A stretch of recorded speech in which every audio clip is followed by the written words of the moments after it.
আসসালামু আলাইকুম everyone, welcome back to my video. কেমন আছেন সবাই? আশা করি সবাই অনেক ভালো আছেন। আলহামদুলিল্লাহ, আমি অনেক ভালো আছি। সকালে সবার আগে ছোট্ট একটা বাবুর জন্য খাবার নিচ্ছি। হ্যান্ড ফিডিং করাতে হবে। ও এখনও নিজের মুখে ভালো করে খাবার খেতে পারে না, তো এই কারণে ওকে হ্যান্ড ফিডিংয়ের মাধ্যমে খাবারটা খাওয়াতে হচ্ছে। সকালের নাস্তাটা আমি বাইরে থেকে নিয়ে এসেছি।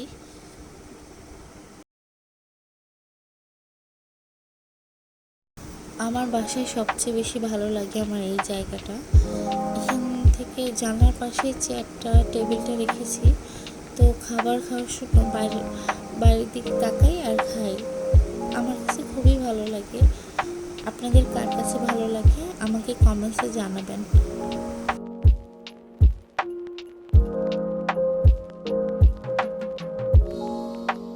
আজকে নাস্তা খাওয়াচ্ছিলাম আর ও আমার সাথে একটু একটু করে কথা বলতেছিল। তো আমি রেকর্ড করেছি, হয়তোবা ভেবেছি সাউন্ডটা ঠিক মতো আসবে।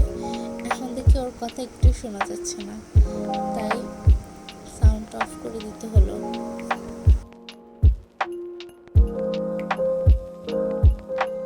আমার মা এসেছিল আমার বাসায়, তো এই সোফাটার উপরে অনেকগুলো জামা কাপড় ছিল, বারান্দা থেকে এনে রেখেছিলাম। আমার মা সবগুলো বাস করে আমার জন্য রেখে দিয়েছে। মারা ঠিক এমনই হয়, তাই না? আমি রান্নাঘরে এসে দেখি আমার বোন ছোলা রান্না করতেছে সন্ধ্যার জন্য। তো ছোলাটা ভীষণ মজা হয়েছে।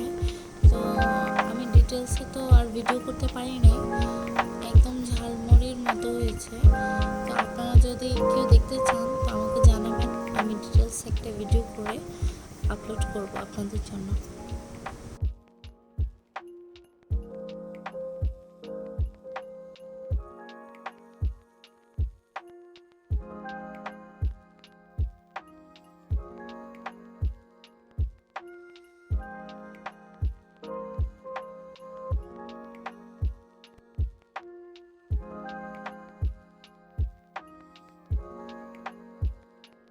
আমার আপু ভাইদের একটা প্রশ্ন থাকতে পারে যে পাখির খাবার চেঞ্জ করি, আবার পাখিকে দেখানোর কি আছে ব্লগের ভিতরে। কিন্তু আমি মনে করি যে এটা আমার একটা লাইফস্টাইল, আর ব্লগ তৈরি করা হয় প্রতিদিন।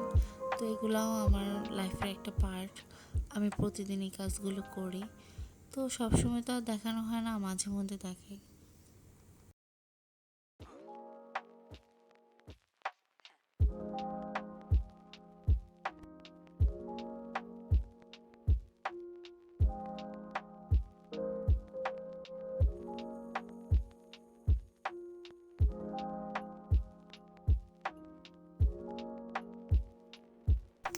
আমি কিন্তু পাখি সিরিয়াসলি অনেক ভয় পাই। আমি এখন পর্যন্ত একটা পাখিও হাত দিয়ে ধরি নাই। কিন্তু এই পাখি পালাটা, এটা কিন্তু আমার হাজব্যান্ডের পছন্দ। তো উনি কিনে দিয়েছে, তো আমি ওদের টেক কেয়ার করি। তো আমার মতো কোন কোন আপুরা আছেন এত ভীতু মনের যে এখনও পাখি ধরতে পারেন না, কমেন্টসে কিন্তু জানাবেন।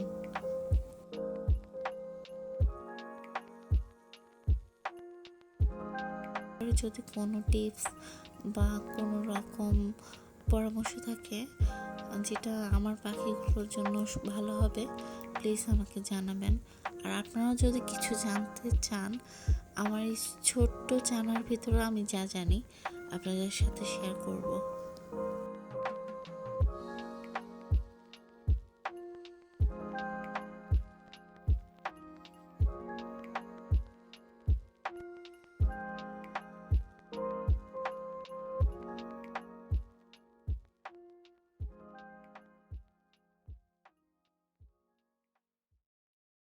অনেক সময় রাতে খাবারগুলো চেঞ্জ করি, তো আমার হাজব্যান্ড বলে যে রাতে না করে বিকেলে চেঞ্জ করে দেওয়ার জন্য। তো আমি রাতে খাবার চেঞ্জ করে কিন্তু অন্যরকম একটা তৃপ্তি পাই। ওরা কিন্তু তাড়াতাড়ি আমি চেঞ্জ করার পরে খাবারটা খেয়ে ঘুমিয়ে যায়, আমি এটা লক্ষ্য করি। সো আপু ভাইয়া, আপনাদের কাছে আমার ছোট্ট একটা রিকোয়েস্ট, আমার চ্যানেলটা প্লিজ সাবস্ক্রাইব করবেন। আর আমার এই ভিডিওটা যদি আপনাদের কাছে ভালো লাগে, একটা লাইক দিতে ভুলবেন না। আর আমার নতুন ভিডিও আসার জন্য বেল আইকনটা প্রেস করে রাখবেন, তাহলে আমার নতুন নতুন ভিডিও আপনাদের ইজিলি আপনাদের কাছে যেয়ে পৌঁছাবে। প্রত্যেক মাসের শুরুতেই আমার সবচেয়ে বড় গুরুত্বপূর্ণ কাজ হলো মাসের বাজারটা করে ফেলা। তো এবারও তাই হয়েছে। এর আগেরবার আপনাদের সাথে শেয়ার করেছি কিভাবে করেছি, তাই এবার আর বেশি কিছু শেয়ার করিনি। এখানে সব বাজার নাই, পেঁয়াজ, আলু, রসুন এগুলো আমাকে আলাদা করে কিনতে হবে। লাল চিনিটা আমি খাই। আর এবার আমি এনেছি সরিষার তেল। তো ওটা অনেক হেলদি শরীরের জন্য, তাই এবার থেকে সরিষার তেলই খাবো।